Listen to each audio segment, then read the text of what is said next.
Yokai Watchers, it's the L Games here, back with another Yokai Watch movie review. I'm sorry it took so long. This time, I'll be covering the latest Yokai Watch movie, Yokai Watch Note, Jibanyan vs. Komusan. This is the 8th Yokai Watch movie and the second in the Note series.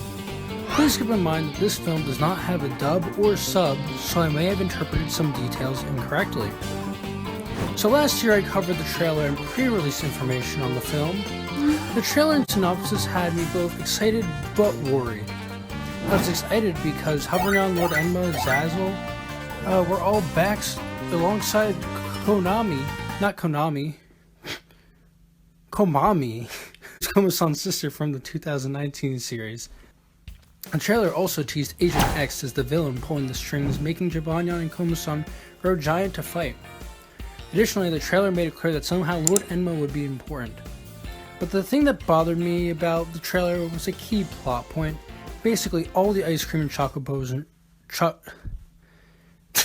all the ice cream and chocolate bars in Japan are missing, and that the fight would determine which dessert would come back and which would be gone forever. Now, this just sounded completely stupid to me, and I was worried Yokai Watch movies had peaked. So April comes along and it was real that the movie was going to be aired as a two-part finale for the Note anime. Now here's the thing, I didn't know Japanese, so I had to try piecing the story together, but without further ado, here's a quick story recap of the important parts for you. So the movie starts off with some normal shenanigans in Nate's house. Eventually the movie's plot goes into motion and Jibanyan realizes he's out of chocolate bars. So he and Nate go to the store. Then all of a sudden the chocolate bars are disappearing before Jibanyan's eyes. The gang realizes something is wrong and encounters Komusan and Komijiro, who realize that the soft serve ice cream is missing. Eventually, Hovernyan arrives and does his something is wrong speech that he does in almost every movie. Then Agent X arrives mysteriously and tells Jibanyan and Komusan to fight so they can get the desserts back. Later, Agent X gives Jibanyan and Komusan powerful items, but clicking the button, they start growing huge and become Shin Jibanyan and Shin Komusan. They start destroying the city, and let's just take a second to think about how stupid this is. I think it's stupid.